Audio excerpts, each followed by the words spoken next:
Olá, boa noite. Boa noite. O presidente Jair Bolsonaro passa o dia em repouso após queda em banheiro do Palácio da Alvorada. Mais tarde fará um pronunciamento em rádio e TV.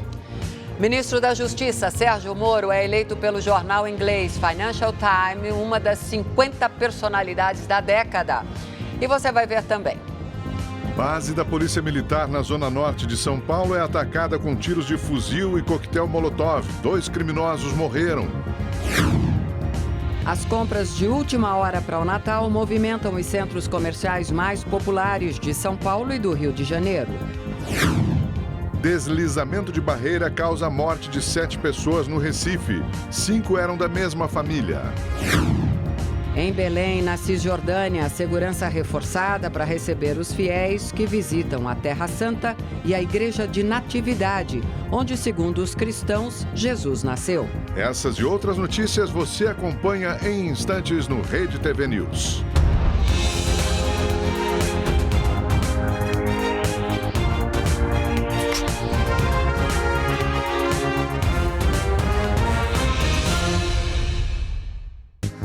O ministro da Justiça, Sérgio Moro, foi eleito uma das 50 personalidades da década pelo jornal inglês Financial Times. De acordo com a publicação do cargo de juiz, Moro encabeçou uma investigação de corrupção que abalou a política na América Latina. Sérgio Moro aparece ao lado do ex-presidente dos Estados Unidos, Barack Obama, do presidente da Rússia, Vladimir Putin, e da chanceler da Alemanha, Angela Merkel. Em nota, o ministro disse que fica honrado com a lembrança. Ressaltou que o mérito é do movimento global anticorrupção que chegou à América Latina e que ele segue com o mesmo propósito de quando era juiz: consolidar o combate à corrupção e a luta contra o crime organizado.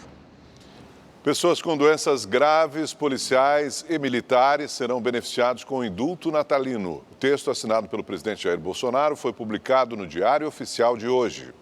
O perdão da pena para alguns tipos de crimes na época do Natal se tornou uma tradição do governo brasileiro nos últimos anos.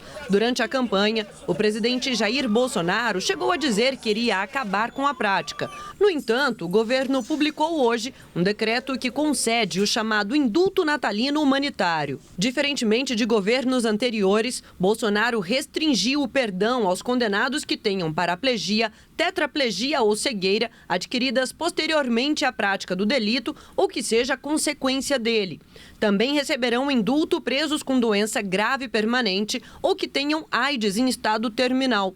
Em todos os casos, é necessário um laudo médico oficial. A grande novidade este ano é o indulto para policiais e militares condenados por crimes cometidos sem intenção durante o trabalho. O perdão também vai valer para atos fora do serviço, desde que decorrentes da obrigação do policial ou militar de proteger a população. A concessão do benefício aos agentes de segurança pública era uma promessa de campanha de Jair Bolsonaro. O decreto estabelece ainda que não serão beneficiados condenados por crimes hediondos ou a ele equiparados. O texto impõe restrições para quem tenha sido incluído em regime diferenciado em qualquer momento do cumprimento da pena, tenha sido transferido para o sistema penitenciário federal, onde normalmente ficam presos perigosos, ou tenha descumprido as condições estabelecidas para prisão domiciliar. A concessão do perdão não será automática. A parte interessada deve fazer o pedido. O juiz competente irá analisar cada caso individualmente. Uma decisão só será tomada após serem ouvidos a defesa do acusado e o Ministério Público. O ministro da Justiça, Sérgio Moro, que assina o decreto junto com o presidente Jair Bolsonaro, usou uma rede social para defender a medida. Moro afirmou que, em substituição aos generosos indultos salva-ladrões ou salva-corruptos dos anos anteriores, o governo Jair Bolsonaro concedeu indulto humanitário a presos com doenças terminais e indulto específico a policiais condenados por crimes não intencionais. O ministro destacou ainda que foram excluídos dos benefícios os crimes mais graves, como hediondos ou corrupção. Segundo ele, há uma linha clara e cristalina entre o indulto ora concedido e os dos governos anteriores. O decreto do governo beneficia presos que se enquadrem nos requisitos até o dia 25 de dezembro deste ano. Partidos de oposição estudam entrar na justiça para derrubar o decreto. Juristas avaliam que, ao restringir o indulto a uma categoria profissional, o presidente individualizou o benefício, o que seria inconstitucional. O indulto concedido pelo ex-presidente Michel Temer em 2017, por exemplo, foi parar no Supremo Tribunal Federal. Opositores alegavam que ele beneficiava crimes de colarinho branco, como corrupção. Mas a corte decidiu que o decreto era constitucional. Uma bailarina de 14 anos da comunidade Paraisópolis, em São Paulo, foi convidada a fazer um curso de balé nos Estados Unidos, Nova York. E a conquista veio com a ajuda de projetos sociais.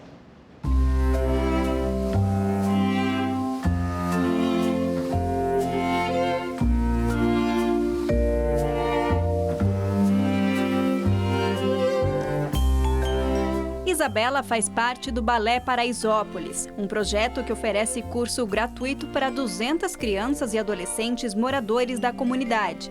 Ela veio do Maranhão com a família para São Paulo e faz aulas aqui há 4 anos. No mês de setembro, viveu uma experiência marcante. Ela e outros 10 alunos foram a Nova York e conheceram diversas escolas de dança a convite da Brazil Foundation, fundação que mobiliza recursos para projetos sociais no país.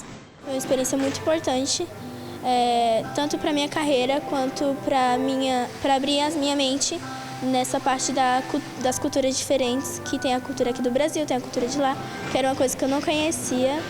E também foi uma satisfação enorme conhecer tantas companhias diferentes. E foi nessa primeira viagem que Isabela recebeu um novo convite, ainda mais inesperado. Isabela foi a escolhida para voltar aos Estados Unidos em junho do ano que vem para um curso de 5 semanas. É ela que vai levar o nome do Balé Paraisópolis, é uma das principais escolas de dança de Nova York, pela primeira vez desde que o projeto foi criado aqui na comunidade em 2012. E assim ela abre portas para que outros alunos sigam os mesmos passos. Agora eles vão voar, né? Porque fizeram aulas em todas as maiores escolas de Nova York, foram muito elogiados e com esse primeiro convite eu acho que agora eles vão voar, com certeza. Yasmin, irmã de Isabela, também é bailarina. Aliás, foi ela que incentivou a irmã a fazer balé. Hoje tem muito orgulho disso. O melhor que ela vai fazer da vida dela é ir para lá. E lá a gente tem um lugar que a gente pode ir, se não der certo em outros, então é uma porta que se abre. A mãe das meninas acompanha as aulas e apresentações e não podia estar mais feliz com essa conquista. Para mim está sendo maravilhoso, porque tira ela de várias outras coisas que tem no mundo e envolve ela aqui dentro do balé. E ela está muito feliz. O curso e as despesas serão custeados pela escola de Nova York, a American Ballet Theatre, um sonho que Isabela não vê a hora de realizar. Agora é me esforçar bastante para chegar lá arrebentando e mostrar para que tem o Balé Paraisópolis, para mostrar que tem cultura no Brasil.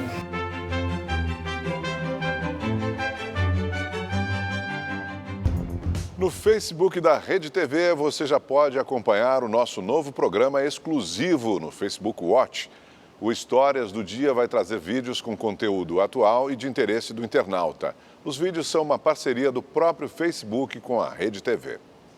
O presidente Jair Bolsonaro fará um pronunciamento em cadeia de rádio e televisão logo mais às 8h30 da noite. Depois de passar a noite no hospital, ele sofreu um acidente doméstico. O presidente Bolsonaro passou o dia em repouso no Palácio da Alvorada, em Brasília.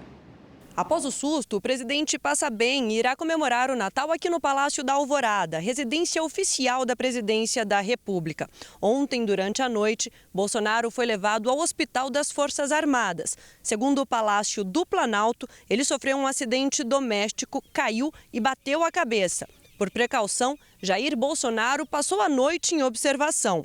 Logo cedo, o presidente deixou o hospital e retornou para o Palácio da Alvorada. Ele passou o dia em repouso, que foi interrompido em alguns momentos para receber visitas, como a do vice-presidente Hamilton Mourão e do governador do Distrito Federal, Ibanez Rocha. O presidente está muito bem, Eu acho até que foi uma sina, nós dois tivemos um acidente doméstico durante esse ano, mas o presidente, graças a Deus, está muito bem de saúde. Está previsto um pronunciamento do presidente em rede nacional de rádio e televisão às 8h30 da noite.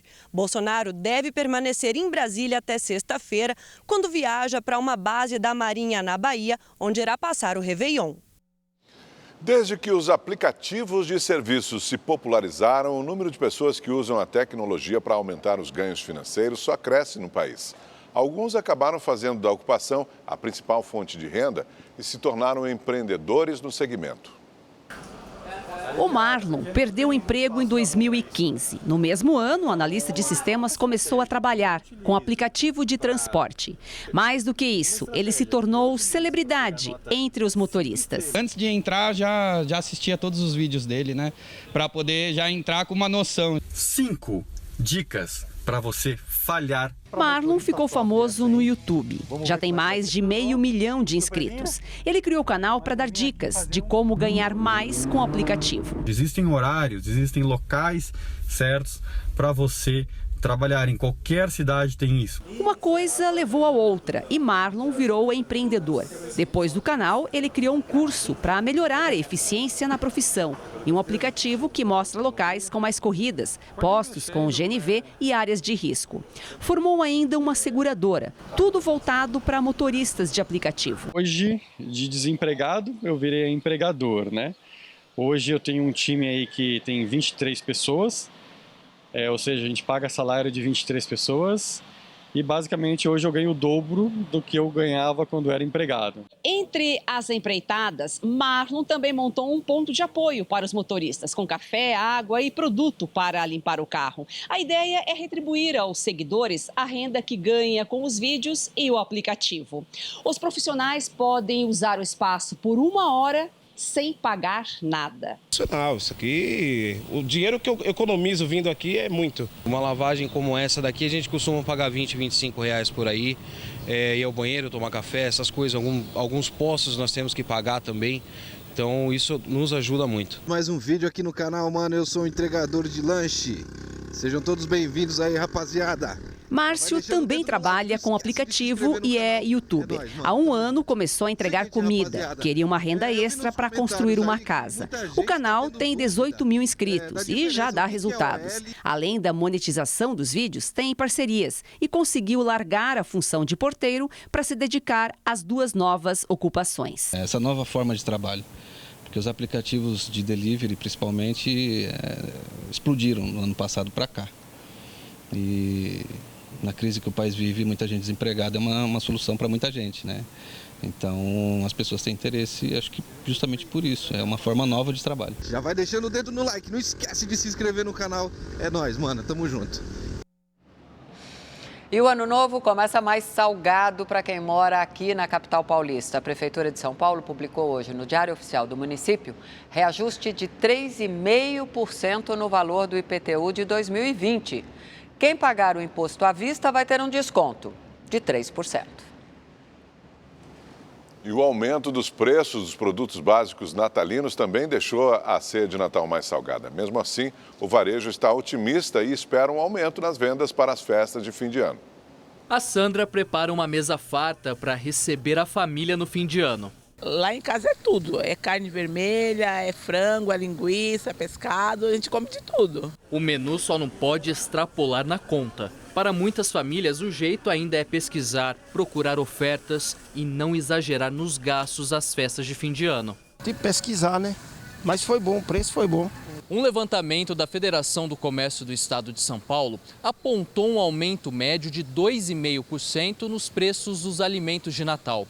Mesmo assim, os varejistas estão otimistas e já projetam um crescimento nas vendas acima do esperado. Segundo a pesquisa, os alimentos como batata inglesa, cebola, carne de porco, aves e ovos estão mais caros.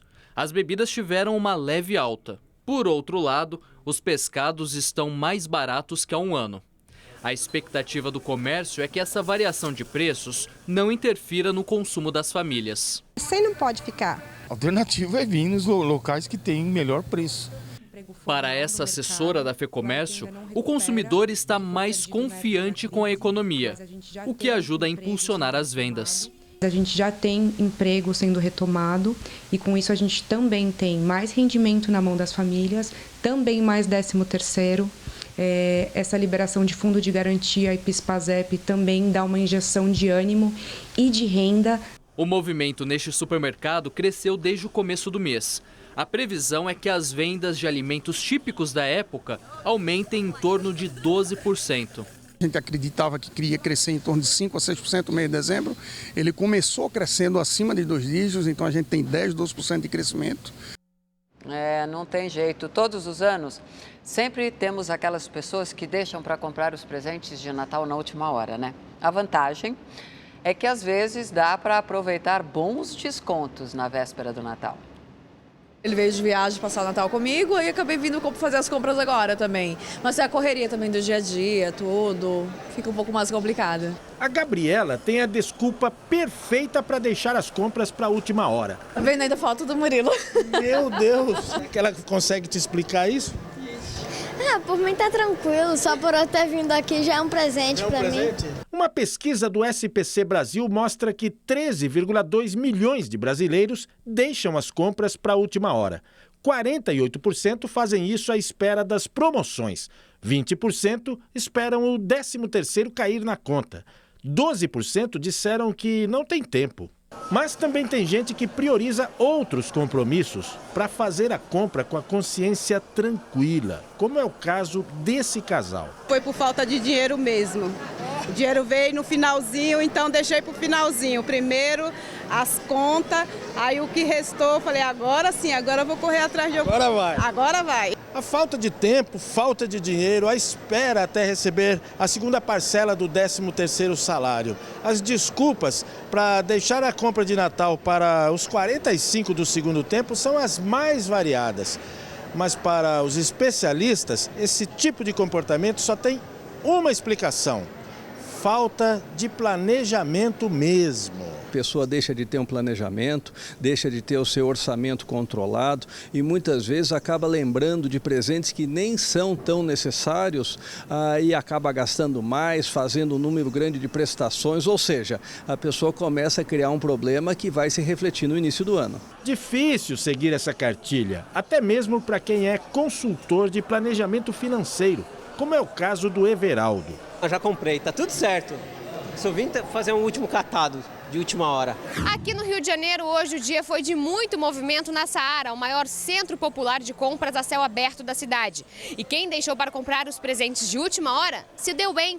Tem muitas coisas em promoção. Mochilas de R$150 por R$ 69,99, mochila de 200 por R$50. Então a gente deixou assim um queima total para a última hora. Quem também aproveitou as promoções foi a Vera Lúcia. Ela saiu cheia de sacolas e mandou um recadinho para a filha. Filha, não esquece o meu presente não, hein? Esse ano, ó, foi show de bola. Roupas, brinquedos e eletrônicos estão entre os produtos mais procurados. Tem opção para todos os gostos e bolsos. O que não pode é deixar a data passar em branco. Optei por lembrancinhas, vestidinhos, coisas mais baratas, porque é muita gente para dar presente.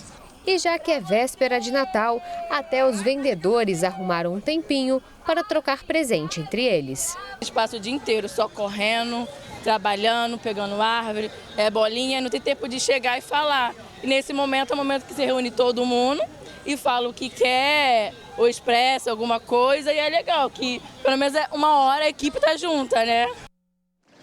O Natal é um tempo para se passar com a família, trocar presentes e descansar. Mas para muita gente, esse feriado é dia de trabalho. E quando trabalhar durante as festas é inevitável, as empresas montam escalas de plantões. E algumas até organizam festas, como mostra a repórter Carol Nequerito. As festas de final de ano chegaram e se para algumas pessoas a época é de férias e descanso, para outras é tempo de trabalho em dobro. A Rita, por exemplo, é enfermeira obstetra neste hospital de São Paulo. O local não vai parar um minuto neste fim de ano. Na escala, ela vai trabalhar no Natal para poder folgar no Ano Novo. As emergências não escolhem horário, né? As emergências podem acontecer a qualquer momento. É por isso que a Rita e os funcionários do hospital vão confraternizar ali mesmo. Para o funcionário, a nutrição pensa com muito carinho e elabora uma refeição especial com pratos típicos da data e é servido então existe um momento de confraternização dos colaboradores lá no refeitório. Mas não é só este hospital que tem uma das maiores maternidades da capital paulista que não pode parar. Outros setores, além da saúde, também precisam trabalhar 24 horas por dia, independentemente de datas comemorativas como o Natal e o Ano Novo. É o caso desta multinacional de segurança cibernética. A empresa funciona 24 horas por dia. O objetivo aqui é monitorar virtualmente os clientes de vários setores em qualquer época do ano. Não há como parar. O crime, ele não para. O RH já explica, né? E determinados perfis já tem aí uma parte que a gente chama de sobreaviso, que eles acabam trabalhando como plantões. E aí vai feriado, Natal, Ano Novo. No caso das indústrias paulistas, por exemplo, segundo dados da Fiesp, a paralisação da produção neste final de ano deve atingir quase 70%. Sendo que mais da metade, 56,9%, dará férias coletivas e 11% entrarão em recesso. A pesquisa mostra ainda que outros 11% não vão interromper a produção, pois é justamente nessa época que muitos pedidos entram. O jeito, então, é se adequar para que todo mundo trabalhe, mas também ganhe uns dias para descansar. O Elmi é um dos funcionários que vão passar o Natal de plantão. Ele até já se acostumou com essa rotina. Como eu já estou acostumado, eu não comemoro, então meio que não me afetou em nada, assim. Algumas empresas capricham. Nesta ceia de Natal é organizada pela Patrícia. A chefe diz que vai liberar comida e bebida para todos, com parcimônia. Tem até um brinde, então a gente não tem bebida alcoólica num consumo massivo, mas a gente providencia um prosecco para que tenha um brinde e celebre a entrada do Ano Novo. Afinal, o trabalho pode ser inevitável, mas não precisa apagar o espírito das festas de fim de ano. A gente tem que pensar nas pessoas, são nossos colaboradores, eles se dispuseram a sair de suas casas para estarem aqui em datas tão importantes, então é importante que eles sejam acolhidos e eles recebam bem tanto o Natal quanto o ano que chega. 1 milhão de pessoas devem passar pela rodoviária do Rio de Janeiro, um dos principais destinos nesta época do ano, né? Além disso, muitos cariocas deixam a cidade e vão para outros estados. Quem está na rodoviária do Rio de Janeiro é a nossa repórter Melina Saad. Boa noite, Melina. Me conta como é que está esse vai e vem na rodoviária do Rio.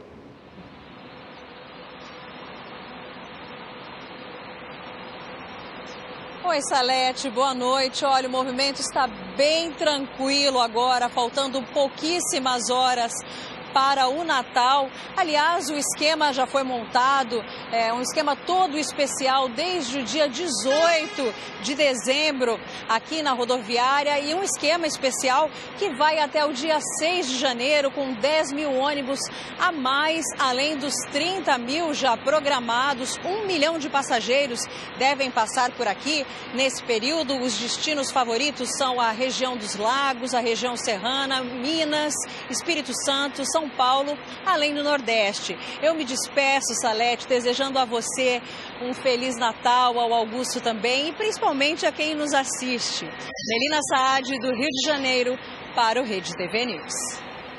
Obrigado, Melina. Feliz Natal para você também. E olha, um crime de trânsito que coloca milhares de vidas em risco e que segue crescendo nas estradas de todo o país. Esse ano, o número de motoristas flagrados dirigindo embriagados já é 50% maior que o registrado no ano passado.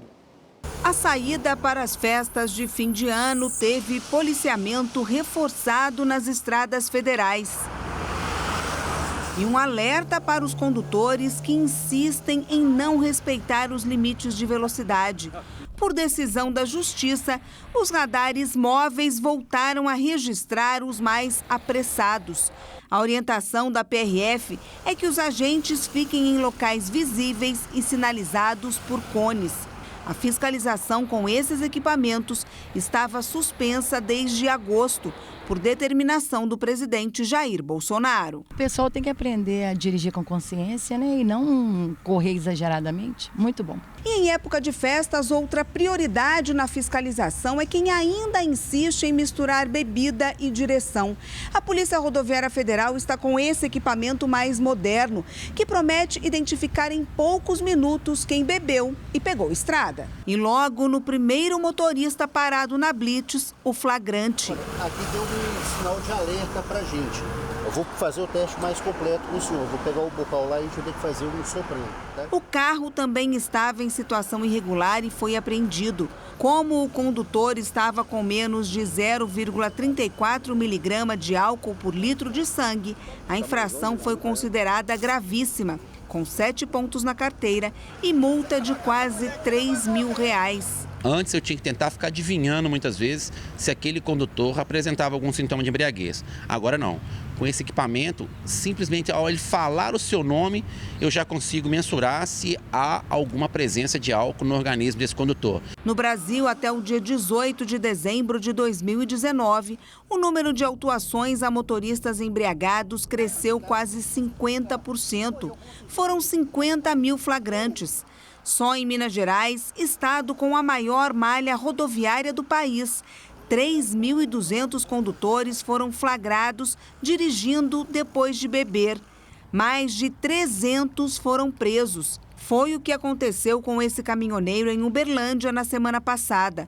O bafômetro apontou 1,47, 4 vezes acima do limite máximo. Em todos os outros testes que acompanhamos, quem estava dirigindo deu o bom exemplo. Repete seu nome completo para mim. Alex Marcos Pereira Rosa. Perfeito. Parabéns. A gente tem que dirigir para a gente e pela outras pessoas. Beber eu não dirijo. Como se diz, faço que nem eu, não beba. A queda de uma barreira provocou a morte de 7 pessoas no Recife. Elas morreram soterradas na madrugada de hoje, no bairro de Dois Unidos, zona norte do Recife. O acidente ocorreu no córrego do Morcego, uma das inúmeras áreas de risco da cidade. 5 vítimas eram de uma mesma família, entre elas um casal. Emanuel Henrique de França, de 25 anos, Érica Virgínia, de 19, e o bebê deles, de apenas 2 meses. Stephanie é irmã de Emanuel e até agora não acredita no que viu. Primeiro Natal da gente, né, junto, e acordar em plena madrugada com essa tragédia, ver a barreira caindo e saber que eles estavam ali embaixo. Também morreram no deslizamento Lucimar Alves, de 50 anos, e a neta, Daphne Cauane Alves, de 9 anos. 3 pessoas sobreviveram. Elas sofreram apenas ferimentos leves. 40 bombeiros foram mobilizados para encontrar outras 2 vítimas que ainda estavam desaparecidas. Os corpos de 2 mulheres foram retirados dos escombros após 9 horas de buscas. Elas vieram passar o Natal na casa dos amigos. Segundo vizinhos, um vazamento d'água num cano da Compesa, a Companhia Pernambucana de Saneamento, encharcou o solo e provocou o desabamento. Não é a primeira vez que uma tragédia como essa acontece no local. Em 96 foi minha casa, só não teve morte, graças a Deus, que não teve nenhuma vítima. Pode ter morrido a família inteira, mas Deus deu livramento. O assessor de comunicação do Corpo de Bombeiros analisa fatores que podem ter contribuído para o desastre. As equipes técnicas vão avaliar, são muitos fatores que podem estar envolvidos num deslizamento como esse, né? Quais fatores, por exemplo? Olha, a gente teve chuvas que atingiram o Recife nesses últimos dias, que muitas vezes são relacionadas, que fogem nessa a normalidade de um período quente. A gente tem uma região íngreme que normalmente esse solo ele se desloca, ele se acomoda. As causas da tragédia serão investigadas pela Defesa Civil do Recife e pela Polícia Científica. Em nota, a Compesa afirmou que está apurando para saber o que provocou o acidente, que lamenta o ocorrido e se solidariza com os familiares das vítimas. Os casos de morte por dengue aumentaram 5 vezes em relação ao ano passado, de acordo com o Ministério da Saúde. A região norte é uma das mais afetadas pela doença. Garrafas plásticas, latinhas e pneus são as moradias preferidas do mosquito Aedes aegypti. Em contato com a água da chuva, esse minúsculo vilão encontrará o ambiente perfeito para depositar suas larvas. Em Rondônia, o desleixo de muita gente em casa foi crucial para os 600 casos de dengue em 2019. A Agência Estadual de Vigilância em Saúde analisa o aumento como preocupante. E se a população, juntamente com nós, não reagirem, né, os casos tendem cada vez mais a aumentar. A Alta Floresta do Oeste registra um dos maiores índices de infestação do mosquito transmissor da dengue. Em Cabixi foi registrada uma morte pela doença. Nesses locais, a situação é de surto. Os representantes dos municípios alegaram falta de pessoal para os trabalhos de campo. Com 91 casos confirmados, Porto Velho apresentou redução. Mas para muitos, o bom senso só chegou quando o município começou a aplicar multas em donos de terrenos abandonados. Porto Velho é uma cidade bonita, mas infelizmente não tem o zelo como era para ser zelosa. Na região norte, segundo dados do Ministério da Saúde, foram comprovados 27 mil casos de dengue este ano. Os estados de Roraima e Tocantins superaram a média nacional com 600% de aumento. Amapá e o Amazonas comprovaram redução. Este ano, 11 pessoas morreram na região norte vítimas de dengue. Outros 6 óbitos estão sob investigação. Já com relação aos casos de chikungunya, a queda foi de 32% na comparação com 2018. Com relação ao vírus Zika, houve aumento de 33%. Não há registro de mortes para essas duas doenças. Um policial militar que estava de folga matou um assaltante numa agência dos Correios, na Grande São Paulo. A agência fica em Itapecerica da Serra. Câmeras de segurança gravaram o PM à paisana sendo atendido quando 3 homens chegam e anunciam um assalto. O policial saca a arma e dispara pelo menos 3 vezes no criminoso, que também estava armado. Ele cai no chão e os comparsas fogem. O assaltante que morreu cumpria pena de prisão, mas havia sido liberado para a saída temporária de fim de ano. 2 criminosos morreram depois de atacar uma base da Polícia Militar nesta madrugada na zona norte de São Paulo. Segundo os policiais que estavam na base do Parque Novo Mundo, 2 carros passaram atirando com fuzil. Além dos tiros, um coquetel Molotov também foi jogado pelos criminosos. Os PMs solicitaram apoio e, na troca de tiros, 2 bandidos foram mortos. Um revólver e uma pistola que estavam com eles foram apreendidos e encaminhados à perícia. A suspeita é que o ataque tenha sido uma resposta ao aumento do policiamento nos bailes funk do bairro. A Polícia Civil de Minas Gerais investiga um pastor de uma das principais igrejas batista de Belo Horizonte. Ele foi denunciado por abuso sexual contra adolescentes e mulheres. Esta mulher é mãe de uma adolescente de 14 anos. A família afirma que a menina foi assediada durante uma reunião com o pastor no final do ano passado. Nesse dia que ele ligou, o meu esposo falou, olha, não tem ninguém lá em casa. Só que, de repente, ele apareceu lá, segundo uma senhora que estava na minha casa. Quando ele adentrou a minha casa, ele foi direto no quarto da minha filha, que ela estava lá, e ele bateu na bunda dela e ficou com muita intimidade. De acordo com o boletim de ocorrência, o pastor Jerusã Batista Queiroz, de 39 anos, levou a menina para o carro dele, onde cometeu outros abusos. Ele faz parte da Igreja Batista Getsemane, na região de Venda Nova, uma das congregações com o maior número de fiéis em Belo Horizonte. A Polícia Civil confirma que abriu um inquérito sobre as denúncias. Até o momento, são 3 casos registrados na Delegacia de Menores e na de Mulheres. 3 pessoas foram ouvidas e outros depoimentos serão marcados. As investigações giram em torno de importunação sexual, podendo resultar em estupro. A mãe explicou por que a denúncia só foi registrada na polícia agora. Porque agora nós estamos tendo apoio, advogados e tem outras testemunhas. Então agora a gente está aí para correr atrás. A direção da Igreja Batista Getsemane acompanha o caso e afastou o pastor até que as investigações estejam concluídas. Eu tenho conversado com todas, tenho conversado com os pais bastante. Eu acredito que meu pai não vai deixá-lo à frente de nenhuma igreja. Em Paris, a véspera de Natal foi marcada por muitas complicações em decorrência da paralisação parcial dos trens e metrôs, que já está no 20º dia.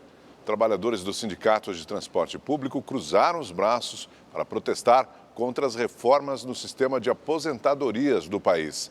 40% dos trens de alta velocidade e 20% do metrô não funcionaram durante o dia.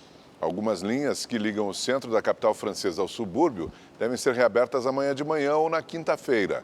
Uma reunião entre grevistas e o governo está marcada para o dia 7. E um giro desta véspera de Natal pelo mundo. Segurança reforçada em Belém, na Cisjordânia, e na Austrália, uma promoção num shopping acabou em tumulto. Em Sydney, na Austrália, o que era para ser um momento de descontração se tornou uma grande confusão. Lojistas de um shopping colocaram presentes em balões e os penduraram. Na hora de soltá-los para os consumidores, uma multidão começou a se empurrar para pegar os prêmios. Parte da decoração caiu e houve tumulto. 12 pessoas ficaram feridas, 5 precisaram ser hospitalizadas. Em Belém, na Cisjordânia, a segurança foi reforçada para receber peregrinos de várias partes do mundo. A região palestina, ocupada por Israel, abriga a Igreja da Natividade, onde, segundo a tradição cristã, Jesus nasceu. E no Sri Lanka, um espetáculo de luzes tomou conta das construções da capital, Colombo. Logo mais às 10 da noite será realizada a missa de Natal com os Arautos do Evangelho, uma celebração tradicional de São Paulo que acontece todos os anos na Basílica Nossa Senhora do Rosário, em Caieiras, na Grande São Paulo. Aqui na Basílica Nossa Senhora do Rosário acontecem os últimos preparativos para a tradicional missa de Natal com os Arautos do Evangelho, que terá transmissão da Rede TV logo mais às 10 horas da noite. O padre Alex Brito, da Ordem Arautos do Evangelho, será o celebrante da missa.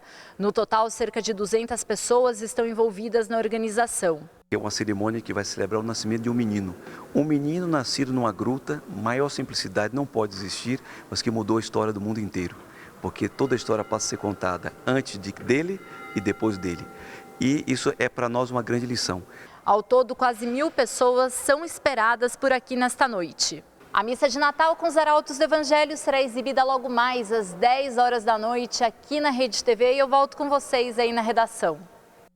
Obrigada. E um presente para a torcida rubro-negra. O técnico português Jorge Jesus confirmou que vai ficar no Flamengo até pelo menos o fim do contrato dele, em maio do ano que vem. Jesus desembarcou em Lisboa, onde passará o Natal, e disse que volta para o Brasil no dia 24 de janeiro. Em Itabirito, próximo a Belo Horizonte, uma família mantém a tradição de montar há 40 anos um presépio com mais de 10.000 peças. Esse ano, o espaço também virou a casa do Papai Noel e tem até uma homenagem para os bombeiros de Brumadinho.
combate à dengue e a coleta.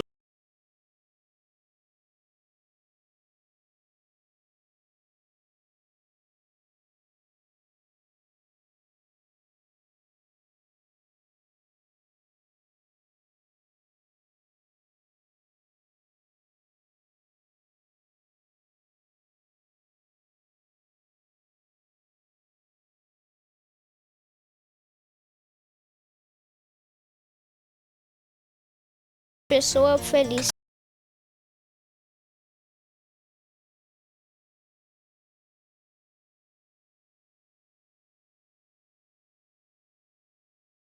No Recife, a noite de Natal fica ainda mais especial com o baile do Menino Deus. O espetáculo conta a história do nascimento de Jesus de um jeito bem nordestino. Uma noite de Natal bem nordestina. A montagem na Praça do Marco Zero usa elementos da cultura popular, como o Mateus, personagem recorrente do folclore nordestino, para celebrar o nascimento de Jesus. O espetáculo é gratuito, mas para garantir uma vaga nessas cadeiras, tem que chegar cedo. Dona Marli trouxe a dela de casa para ver a peça confortavelmente. A gente sabia que chegasse tarde e não ia mais pegar os lugares.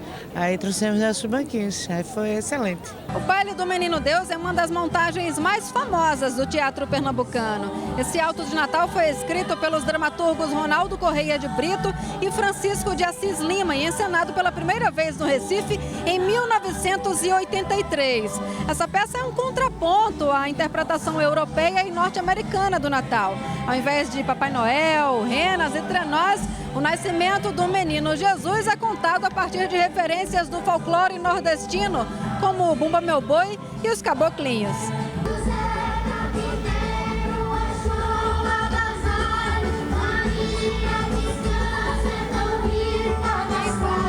O enredo tem como mote a aventura dos dois Mateus em busca da casa onde nasceu o Menino Deus. O espetáculo de luzes, cores e canções regionais alegra toda a família. É uma programação bacana, familiar, você pode vir com a sua família tranquilo. Ouvir a história mais famosa do mundo com sotaque nordestino é o que atrai essa multidão todos os anos. Sou nordestino puro, eu gosto muito quando envolve o nordestinês, no caso, com essa cultura, essa religião. Então, para mim, eu acho fantástico. Eu acho que isso, para mim, já é o máximo, esse encontro de todo mundo e o próprio baile, que é muito, muito, muito nosso mesmo, muito chão, muito raiz, muito lindo. Quando a burrinha dança, ninguém quer parar. Ela dança ligeiro e dança devagar.